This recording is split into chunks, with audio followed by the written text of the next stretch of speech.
श्रावण माह महात्म्य 23वां अध्याय। कृष्ण जन्माष्टमी व्रत का वर्णन। ईश्वर बोले, हे सनत कुमार, श्रावण मास में कृष्ण पक्ष की अष्टमी को वृष के चंद्रमा में अर्धरात्रि में इस प्रकार के शुभ योग में देवकी ने वसुदेव से श्री कृष्ण को जन्म दिया। भारत के पश्चिमी प्रदेशों में युगादि तिथि के अनुसार मास का नामकरण होता है, अतः श्रावण कृष्ण अष्टमी को भाद्रपद अष्टमी समझना चाहिए। सूर्य के सिंह राशि में प्रवेश करने पर इस श्रेष्ठ महोत्सव को करना चाहिए। सप्तमी के दिन अल्पाहार करें। इस दिन दंत धावन करके उपवास के नियम का पालन करे और जितेंद्रिय होकर रात में शयन करे। जो मनुष्य केवल उपवास के द्वारा कृष्ण जन्माष्टमी का दिन व्यतीत करता है, वह 7 जन्मों में किए गए पापों से मुक्त हो जाता है, इसमें संदेह नहीं है। पापों से मुक्त होकर गुणों के साथ जो वास होता है, उसी को सभी भोगों से रहित उपवास जानना चाहिए। अष्टमी के दिन नदी आदि के निर्मल जल में तिलों से स्नान करके किसी उत्तम स्थान में देवकी का सुंदर सूतिकागृह बनाना चाहिए, जो अनेक वर्ण के वस्त्रों, कलशों, फलों, पुष्यों तथा दीपों से सुशोभित हो और चंदन तथा अगरू से सुवासित हो।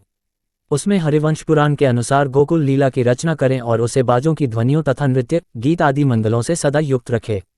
उस ग्रह के मध्य में षष्ठी देवी की प्रतिमा सहित सुवर्ण, चांदी, ताम्र, पीतल, मिट्टी, काष्ठ अथवा मणि की अनेक रंगों से लिखी हुई श्री कृष्ण की प्रतिमा स्थापित करें। वहां 8 शल्य वाले पर्यंक पलंग के ऊपर सभी शुभ लक्षणों से संपन्न प्रसूतावस्था वाली देवी की मूर्ति रखकर उन सबको एक मंच पर स्थापित करें और उस पर्यंक में स्तनपान करते हुए सुप्त बाल रूप श्री कृष्ण को भी स्थापित करें। उस सूतिकागृह में एक स्थान पर कन्या को जन्म दी हुई यशोदा को भी कृष्ण के समीप लिखे। साथ ही साथ हाथ जोड़े हुए देवताओं, यक्षों, विद्याधरों तथा अन्य देवयोनियों को भी लिखे और वहीं पर खड्ग तथा ढाल धारण करके खड़े हुए वासुदेव को भी लिखे। इस प्रकार कश्यप के रूप में अवतीर्ण वसुदेव जी, अदिति स्वरूपा देवकी, शेषनाग के अवतार बलराम, अदिति के ही अंश से प्रादुर्भूत यशोदा, दक्ष प्रजापति के अवतार नंद, ब्रह्मा के अवतार गर्गाचार्य, सभी अप्सराओं के रूप में प्रकट गोपिकावृंद, देवताओं के रूप में जन्म लेने वाले गोपगण, कालनेम स्वरूप कंस, उस कंस के द्वारा व्रज में भेजे गए वृषासुर, वत्सासुर, कुवलयापीड, केशी आदि असुर, हाथों में शास्त्र लिए हुए दानव तथा यमुनादह में स्थित कालीय नाग, इन सबको वहां चित्रित करना चाहिए।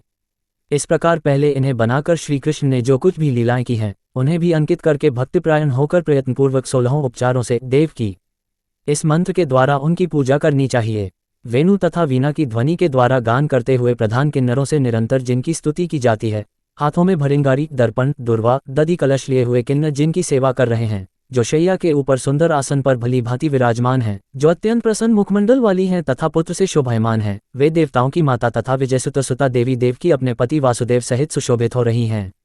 उसके बाद विधि जानने वाले मनुष्य को चाहिए कि आदि में प्रणव तथा अंत में नमः से युक्त करके अलग अलग सभी के नामों का उच्चारण करके सभी पापों से मुक्ति के लिए देवकी, वसुदेव, वासुदेव, बलदेव, नंद तथा यशोदा की पृथक पृथक पूजा करनी चाहिए। उसके बाद चंद्रमा के उदय होने पर श्रीहरि का स्मरण करते हुए चंद्रमा को अर्घ्य प्रदान करें।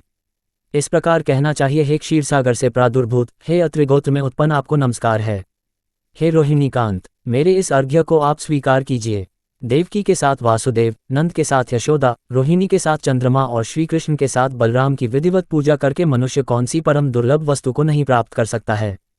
कृष्णाष्टमी का व्रत 1 करोड़ एकादशी व्रत के समान होता है।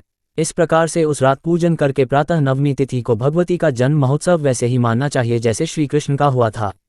उसके बाद भक्तिपूर्वक ब्राह्मणों को भोजन कराना चाहिए और उन्हें जो जो अभीष्ट होगी, घी, धन आदि प्रदान करना चाहिए। उस समय ये कहना चाहिए, श्री कृष्ण मेरे ऊपर प्रसन्न हो। गौ तथा ब्राह्मण का हित करने वाले आप वासुदेव को नमस्कार है, शांति हो, कल्याण हो, ऐसा कहकर उनका विसर्जन कर देना चाहिए। उसके बाद मौन होकर बंधु बांधवों के साथ भोजन करना चाहिए।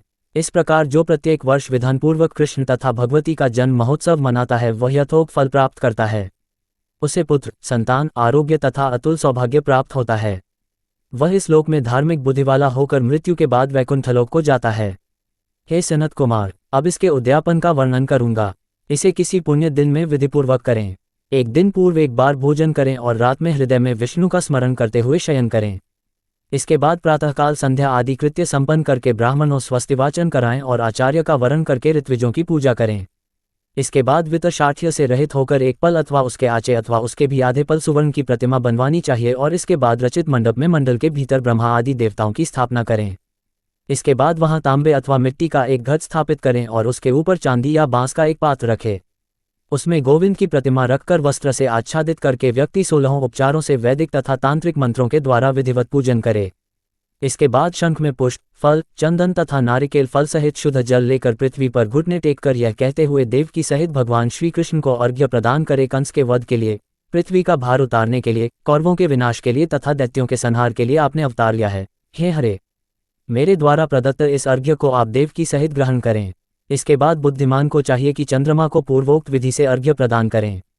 पुनः भगवान से प्रार्थना करें, हे जगन्नाथ, हे देव की पुत्र, हे प्रभो, हे वसुदेव पुत्र, हे अनंत, आपको नमस्कार है, भवसागर से मेरी रक्षा कीजिए। इस प्रकार देवेश्वर से प्रार्थना करके रात्रि में जागरण करना चाहिए। पुनः प्रातःकाल शुद्ध जल में स्नान करके जनार्दन का पूजन खीर, तिल और घृत से मूल मंत्र के द्वारा भक्तिपूर्वक 108 आहुति देकर पुरुष सूक्त से हवन करें और पुनः इदम विष्णुवी चक्र में इस मंत्र से केवल घृत घी की आहुतियों देनी चाहिए। पुनः पूर्णाहुति देकर तथा होमशेष संपन्न करने के अनंतर आभूषण तथा वस्त्र आदि से आचार्य की पूजा करनी चाहिए।